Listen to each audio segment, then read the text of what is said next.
দর্শক আমন্ত্রণ যমুনার বিশেষ আয়োজন doctors on call presented by BRB hospitals লিমিটেডে। আপনাদের স্বাস্থ্য বিষয়ক নানান প্রশ্ন আর সেসবের তাৎক্ষণিক সমাধান নিয়ে আমাদের এই বিশেষ আয়োজন। আপনাদের সাথে পুরো আয়োজন জুড়ে সাথে থাকছি আমি ডাক্তার সিদ্রা ইকবাল। আমাদের এই আয়োজনে থাকেন দেশ বরেণ্য আর অত্যাধুনিক চিকিৎসা বিজ্ঞানের দক্ষ চিকিৎসকরা। আজ আমাদের আলোচনার বিষয় রমজানের সঠিক পুষ্টি। আলোচনার জন্য আমাদের সাথে অতিথি হিসাবে আছেন স্বাস্থ্য অধিদপ্তরের সহকারী অধ্যাপক ডাক্তার মোহাম্মদ আব্দুল আলিম। তাছাড়া তিনি হচ্ছেন গ্যান্ট ইউনিভার্সিটি থেকে পিএইচডি করেছেন এবং এই বিষয়ে আপনারা আমাদের সাথে যুক্ত হতে পারেন। আমাদের বিশেষজ্ঞ চিকিৎসকের পরামর্শ পাওয়ার জন্য ফোন করুন 982405 নম্বরে। স্যার, স্বাগত জানাচ্ছি আপনাকে ডক্টরস অন কলে। ধন্যবাদ আপনাকে এবং যমুনা টিভিকে অনেক অনেক ধন্যবাদ। স্যার, পবিত্র মাহে রমজান আজ থেকে শুরু হলো এবং আমাদের রোজার যে খাবারের ধরন মানে প্রতিদিনের যে খাবারের ধরন, সময়, পরিবেশন সবকিছুর মধ্যে কিন্তু একটা পরিবর্তন চলে আসবে। তবে এই পরিবর্তনের সাথে নিজেকে এবং নিজের শারীরিক যে অ্যাডাপ্টেশন সেই বিষয়টা নিয়ে আজ আমরা আলোচনা করব এবং একেবারে শুরু থেকে ইফতার, সেহরি, রাতের খাবার কি হবে, কিভাবে আসলে খেলে আমরা সঠিক পুষ্টি নিশ্চিত করতে পারি এই বিষয়ে কিন্তু আজ আমরা আলোচনা করব। তো স্যার, প্রথমে শুরু করতে চাই আসলে রমজানে হচ্ছে প্রথম যে বিষয়টা ইফতার নিয়ে একটু শুরু করতে চাই। যেহেতু সারাদিন রোজা রাখার পরে ইফতারটা দিয়ে আমরা হচ্ছে খাবারটা শুরু করে থাকি, তো ইফতার নিয়ে একটু কথা বলতে চাই। ইফতারটা আসলে কেমন হওয়া উচিত? ধন্যবাদ, অনেক গুরুত্বপূর্ণ প্রশ্ন। প্রথমে মাহে রমজানের শুভেচ্ছা সবাইকে জানাচ্ছি। তো যেটি এই আপনার প্রশ্ন উত্তর দেওয়ার আগে আমি প্রথমে একটি কথা বলে নিই। আসলে আমরা প্রতি বছরই কিন্তু এটি নিয়ে কথা বলে থাকি, কিন্তু কথা শুধু বলি, কিন্তু আমরা বাসায় গিয়ে কিন্তু পরবর্তী দেখা যাচ্ছে যা হবার তাই হচ্ছে, অর্থাৎ আগের অবস্থায় আমরা ওই খাবারগুলোই খাচ্ছি। তো আমার প্রথম কথাই হবে যে আমরা আসলে শুনবো এবং এটা আমাদের প্র্যাকটিক্যাল লাইফ এটা অ্যাপ্লিকেশন করার চেষ্টা করব। তো প্রথমে আপনি জানতে চেয়েছেন যে আমরা ইফতারিতে আসলে কী দিয়ে শুরু করা যেতে পারে। তো ইফতারিতে শুরু করার জন্য বেস্ট খাবার হলো আসলে খেজুর, এবং খেজুর যুগ যুগ ধরে এটি খুবই এনার্জেটিক একটি খাবার এবং খুব পুষ্টিমানে সমৃদ্ধ একটি খাবার। তো আমরা এক্ষেত্রে খেজুর দিয়ে শুরু করতে পারি এবং আমাদের হযরত মুহাম্মদ সাল্লাল্লাহু আলাইহি ওয়াসাল্লামও কিন্তু এটি দিয়ে শুরু করতেন, যেহেতু রোজার দিন আমরা এটি দিয়ে শুরু করতে পারি। আরেকটি আমরা অ্যাড করতে পারি এর সাথে, খেজুরের মাঝখানে যে বিচি থাকে বিচিটা সরিয়ে কাঠবাদাম একটি ঢুকিয়ে দিতে পারি, এবং সেই কাঠবাদাম কিন্তু প্রচুর পরিমাণে আমরা মিনারেলস, ভিটামিনস এবং যা যা প্রয়োজনীয় উপাদান সেটি কিন্তু আমরা পাচ্ছি। খুব ভালো একটা ক্যালোরিও কিন্তু পাচ্ছি এবং এটি খুব ভালোভাবে চিবাতে হবে। চিবিয়ে বেশি পরিমাণে একটু পানি খেয়ে ফেললাম। তখনই পানি খাওয়ার পরে শরবত নিয়ে অনেকের মাথা ব্যথা থাকে যে শরবত আসলে খাবো কিনা। তো এই ক্ষেত্রে আমার উপদেশ হবে শরবত না খেলে কোনো কিছু হবে না, অর্থাৎ পানি যে খেলাম এটাতে যথেষ্ট, কারণ খেজুরের মধ্যে গ্লুকোজ আছে। শরবত যে আপনি খেতে চাচ্ছেন তার মধ্যে তো আসলে গ্লুকোজ দিয়ে খেতে চাচ্ছেন।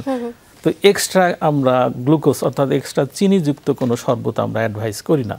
তবে প্রাকৃতিক যে ফল এটা থেকে যে প্রস্তুত করা আমরা বাসায় যদি তৈরি করে শরবত খেতে পারি সেটি কিন্তু খারাপ কিছু নয়। যেমন হতে পারে আপনার এই মৌসুমি ফল, যেমন তরমুজ পাওয়া যাচ্ছে, হয়তো তরমুজের আমরা জুস করে খেতে পারি। ভ্যারাইটি কিন্তু রাখা যেতে পারে। ভ্যারাইটি ফল 30 দিন রোজা থাকবে, 30টা রোজার মধ্যে যে ফলের কিছু ভ্যারাইটিসও কিন্তু প্রয়োজন আছে। স্যার, যেই মুহূর্তে বসে আমরা এখন কথা বলছি সেই মুহূর্তে কিন্তু আমাদের দর্শকের অনেকেই ভাজা পোড়া তৈরি করতে কিন্তু ব্যস্ত।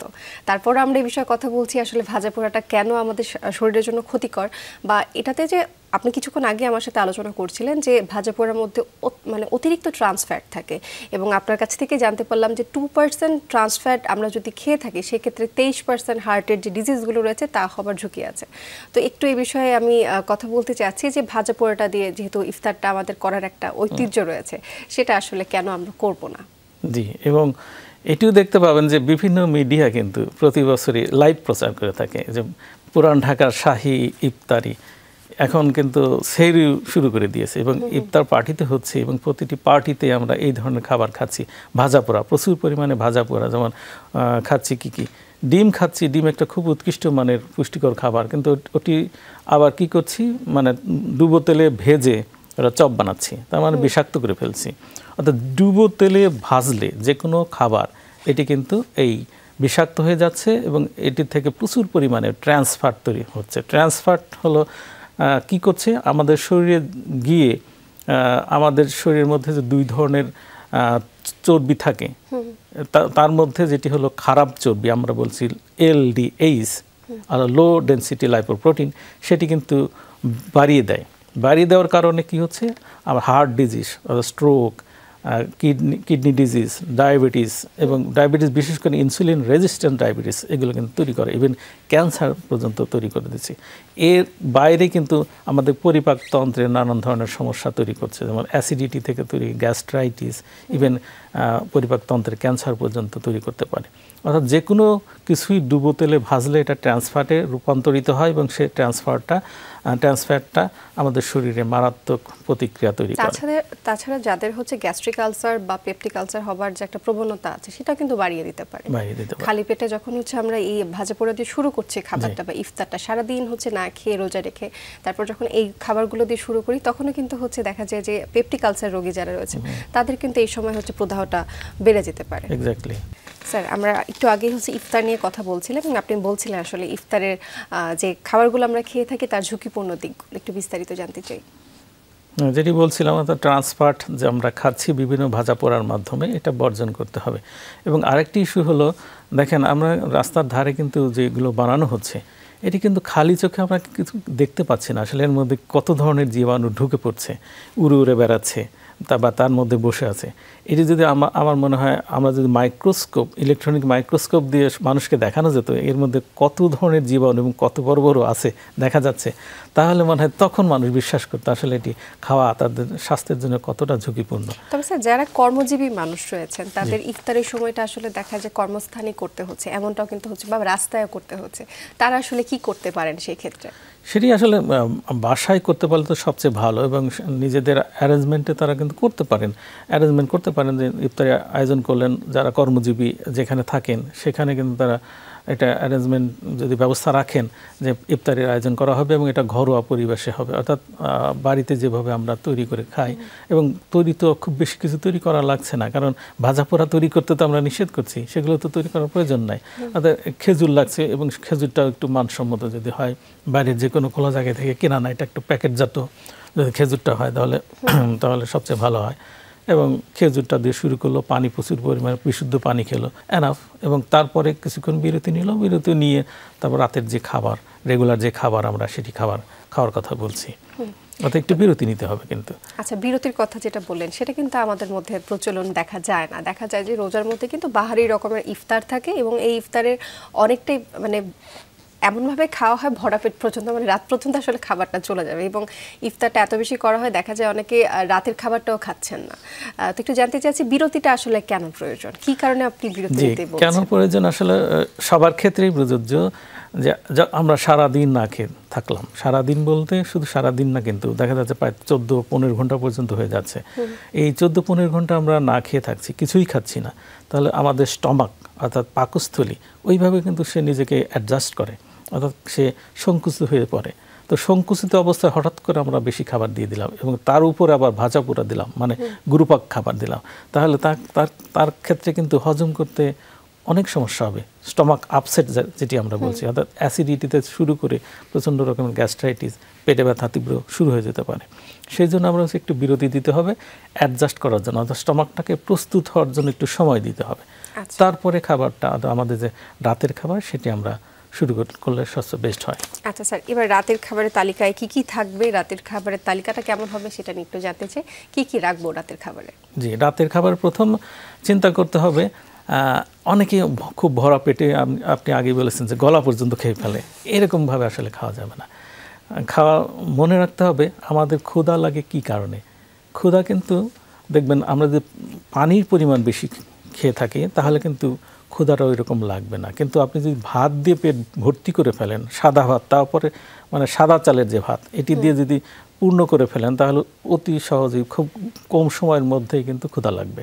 সেই জন্য এমন খাবার বেছে নিতে হবে যেটি অনেকক্ষণ ধরে শক্তি দেবে এবং হজম হতেও সময় লাগবে, এবং সেটির জন্য বেস্ট হলো কোনো অ্যানিম্যাল ডায়েট। এক্ষেত্রে আপনি মাংস, এবং অ্যাডাল্ট যাদের অন্য কোনো সমস্যা নাই, গরু মাংস হতে পারে, খাসির মাংস হতে পারে, এবং মুরগির মাংস হতে পারে, ডিম হতে পারে, এগুলো দিয়ে আমরা যদি খাওয়া শুরু করি এবং একটু বেশি পরিমাণে খাই তাহলে কোনো সমস্যা হবে না। আর ভাতের ক্ষেত্রে আমি উপদেশ দেবো লাল চালের ভাত, অর্থাৎ ঢেকি ছাটা যে সিদ্ধ চাল, সেই চালের ভাত খেলে বেস্ট হবে। তার মধ্যে প্রচুর পরিমাণে মিনারেল সহ ভিটামিনস পাবেন, এনার্জি পাবেন, সেটি কিন্তু অনেকক্ষণ ধরে কাজ করবে। সাদা ভাত কিন্তু খুব কম সময় কাজ করে, সেজন্য সাদা ভাত দিয়ে আমরা পেট ভরতে নিষেধ করছি।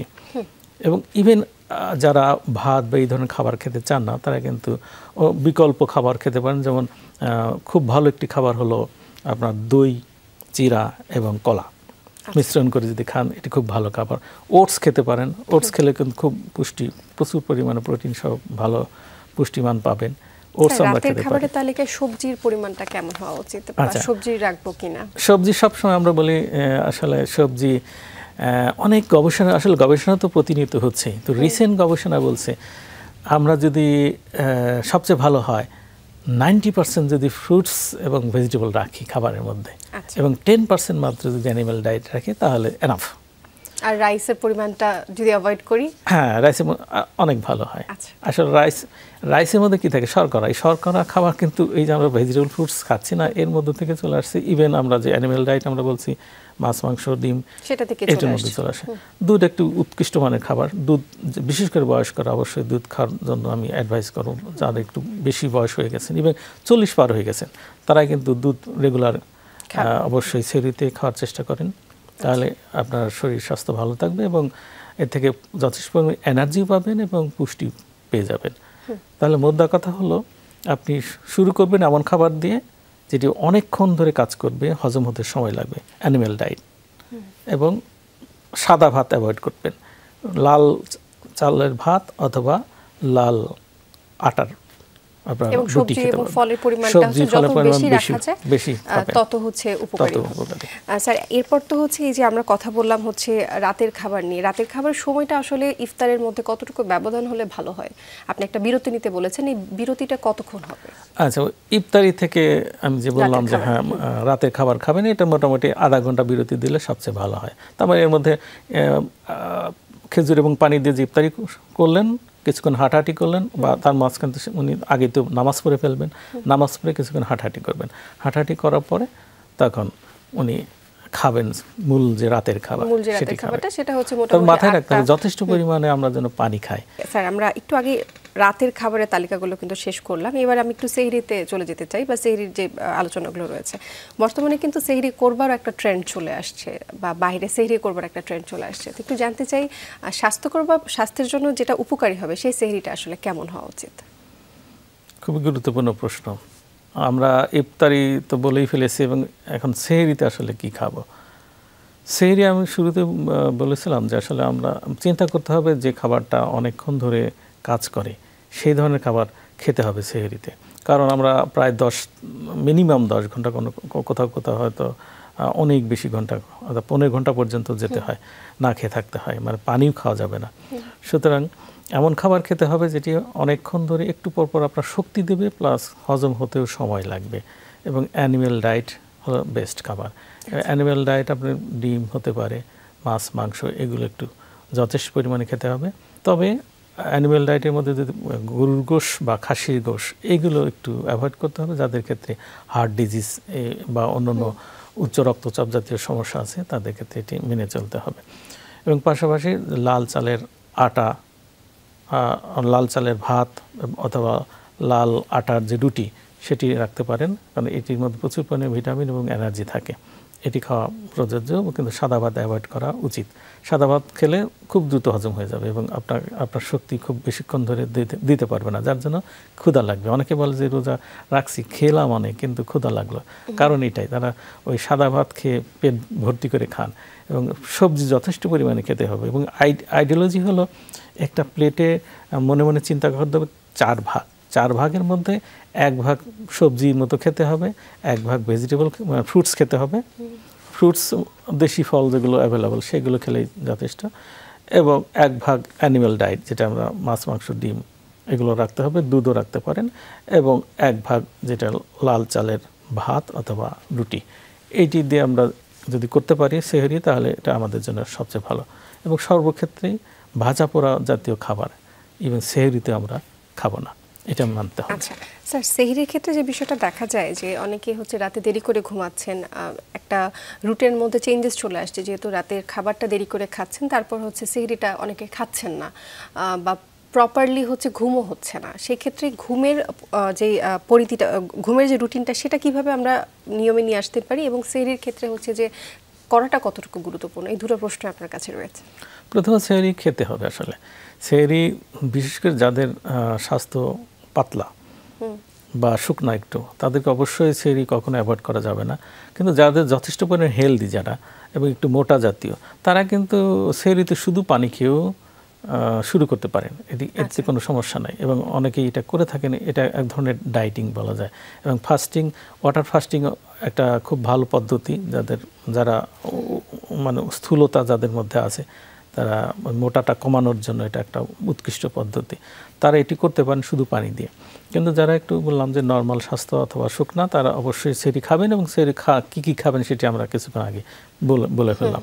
তো এই ক্ষেত্রে আপনি ঘুমানোর একটা ইস্যু আছে। রোজার দিনে আমরা সাধারণত রাতের বেলা একটু কম সময় পাই সব কিছু করতে গেলে। অনেকে আবার তাহাজ্জুদ নামাজও পড়ে থাকেন, এটা তার অভ্যাসের ইস্যু। তবে যারা একটু কম ঘুম হয়ে গেল এবং যাদের অফিস আদালত নাই, তারা কিন্তু আবার আপনার সেহরি করার পর নামাজ পড়ার পরে যে সময়টা পান, সেটি ঘুমিয়ে একটু পুষিয়ে নিতে পারেন। তাছাড়া যারা অফিস আদালত করেন, যারা কর্মজীবী, তাদের ক্ষেত্রে কিন্তু একটা অভ্যাস নিয়ে আসতে হবে যে আপনি সেহরি ইফতারি করলেন, ইফতারি করার পরে যে বিরতি দিয়ে নর্মাল খাবার খেলেন, নর্মাল খাবার পরে আপনি যে নামাজ পড়লেন, তারাবি পড়লেন, তারপরে ঘুমিয়ে যান। খুব বেশি রাত করা ঠিক হবে না, 10টার মধ্যে আপনি ঘুমিয়ে পড়েন। তারপর যথারীতি আপনি যে টাইম, অর্থাৎ এখন আমরা 4:30 মিনিমাম উঠতে হবে, সেই 4:30 উঠে পড়েন। তাহলে এই যে ঘুম কিন্তু তার 6 ঘন্টা, যদি অ্যাডাল্ট মানুষের ক্ষেত্রে 6 ঘন্টা ঘুম এনাফ, 6 ঘন্টা হলে হবে। এবং রোজার দিনে হয়তো আধা ঘন্টা একটু কম হলে খুব একটা সমস্যা হবে না। আচ্ছা স্যার, যারা হচ্ছে নর্মালি ব্যায়াম করে থাকেন বা প্রতিদিন এক্সারসাইজ করে থাকেন, তাদের ক্ষেত্রে হচ্ছে তারা রোজার সময় কিভাবে ব্যায়ামটা করবেন, বা ব্যায়াম করলে কোনো স্বাস্থ্য ঝুঁকি আছে কি না রোজার সময়? না, ব্যায়াম করলে কোনো স্বাস্থ্য ঝুঁকি নাই। অনেকের ক্ষেত্রে এটি একটা ভুল ধারণা আছে যে রোজা রেখে হয়তো ব্যায়াম করা যাবে না। ব্যায়াম অবশ্যই করতে পারবেন, তবে এক্ষেত্রে অতিরিক্ত পরিশ্রমী যে ব্যায়ামগুলো, সেটা অ্যাভয়েড করতে হবে, এটা ঠিক। তবে যে এক্সারসাইজ, অর্থাৎ ডায়াবেটিস রোগীদের জন্য যে হাঁটা, অর্থাৎ ঘাম ঝরিয়ে যে হাঁটা, সেটি কিন্তু অনায়াসে করতে পারবেন। এবং সেটি সকালেও করতে পারেন, ইভেন 2 বেলাও যদি উনি প্র্যাকটিস করেন, অবশ্যই ইফতারি পরেও কিন্তু করতে আধা ঘন্টা ধরে। এবং এটা প্রযোজ্য, অবশ্যই কমপক্ষে আধা ঘন্টা হাঁটতে হবে, এটি কিন্তু বজায় রাখতে পারেন, এতে কোনো সমস্যা নাই। স্যার, যারা হচ্ছে ভারী ব্যায়াম করে থাকেন, তাদের ক্ষেত্রে স্বাস্থ্য ঝুঁকি রয়েছে কি? যেমন হাঁটা চলাটা তো কিন্তু একটা স্বাভাবিক ব্যায়ামের মধ্যে পড়লো। যারা জিমে যাচ্ছেন, ট্রেডমিলে হাঁটাচলা করছেন, তাদের ক্ষেত্রে কোনো স্বাস্থ্য ঝুঁকি আছে না? রোজা রেখেও করতে কোনো সমস্যা নেই। এতে তার যে বার্নিং হবে, তাহলে এর জন্য কোনো সমস্যা হবে না। এটা অনেক গবেষণায় দেখা গেছে, এরকম প্রমাণিত যে রোজা রেখেও যারা ভারী ব্যায়াম করছেন, অর্থাৎ জিমে যাচ্ছেন, সেটা করতে পারেন, কোনো সমস্যা হয় না। আচ্ছা স্যার, অসংখ্য ধন্যবাদ জানাচ্ছি আপনাকে।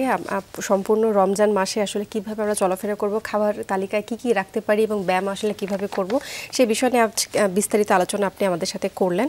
অসংখ্য ধন্যবাদ জানাচ্ছি আপনার মূল্যবান সময়ের জন্য। অসংখ্য ধন্যবাদ আপনাকেও। তবে একটি উপদেশ সবার জন্য, যে আমরা শুনবো কিন্তু এটা প্র্যাকটিক্যাল লাইফ, এটা অ্যাপ্লিকেশন করব, এটাই আমাদের চাওয়া। ঠিক যেমনটা আপনি বলছিলেন, আমরা কিন্তু প্রতিবারই হচ্ছে এই বিষয় নিয়ে কথা বলি। রোজায় হচ্ছে কি কি পুষ্টি তালিকায়, খাদ্য তালিকায় রাখতে হবে, তা বিষয়টা কিন্তু আমরা প্রতিবারই জনগণকে এবং আমাদের দর্শককে সচেতন করি। তবে হচ্ছে রিয়েল লাইফে সেটা ইমপ্লিমেন্ট করাটা কিন্তু আমাদের তেমনটা দেখা যায় না। আমরা চেষ্টা করব আমাদের এই অনুষ্ঠানের মাধ্যমে, যমুনা টেলিভিশনের মাধ্যমে আমাদের দর্শকরা যাতে সচেতন হয়ে যায়। দর্শক, এই ছিল doctors on call presented by BRB hospitals লিমিটেডের আজকের আয়োজন। সাথে থাকার জন্য অসংখ্য ধন্যবাদ আপনাদের।